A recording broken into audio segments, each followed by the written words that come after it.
Terre cachée, au-delà de l'Antarctique, la poursuite du voyage de William Morris entre les planètes interconnectées. Hélène Morris, l'histoire de la fille du navigateur, chapitre 17. Les êtres de Cassiopée.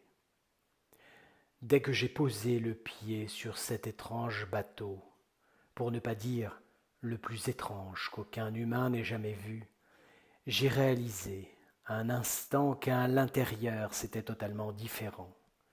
Il me semblait que l'intérieur de ce bateau était bien plus grand même que ce qu'il montrait à l'extérieur.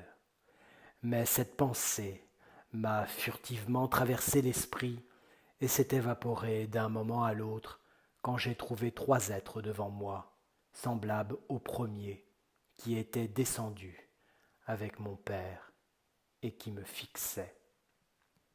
La terreur a envahi mon corps et j'étais complètement paralysé. Ils l'ont remarqué et rapidement l'un d'eux a avancé de 2 pas vers ma position et a étiré son bras en essayant de me rassurer d'une manière ou d'une autre. Du moins, je le laisse supposer. Bien qu'à ce moment-là j'étais terrifié, mais je sentais en moi qu'il ne voulait pas me faire de mal. Je pense que j'ai fait plus confiance que je n'aurais vraiment dû. J'ai toujours eu ces épisodes que j'appelais dichotomie ancestrale/nouvelle humanité. La part de ma mère et de mon père, 2 générations qui avaient fusionné et étaient maintenant en moi d'une certaine manière.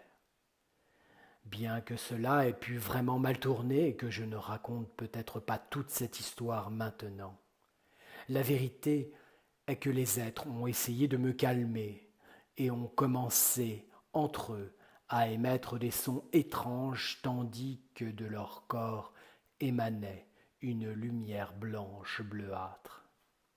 Je me suis calmé, ne comprenant pas complètement ce qu'ils faisaient, mais c'était une sorte de communication entre eux qui se regardaient dans les yeux.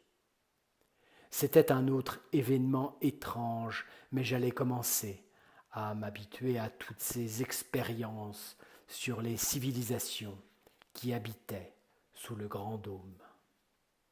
L'un d'eux avait un cube de couleur grise, mais ensuite il devenait d'une couleur rougeâtre pure, et de ce même objet, une sorte de lumière pâle sortait vers le mur et projetait une image. Cette projection sur le mur montrait, sans arrêt, une image après l'autre, leur cercle environnement, leurs citoyens, la façon dont ils vivaient, même le dôme qui enfermait leur terre d'origine, et à ma grande surprise, une image de ce que j'interprétais comme les confins de ce grand dôme.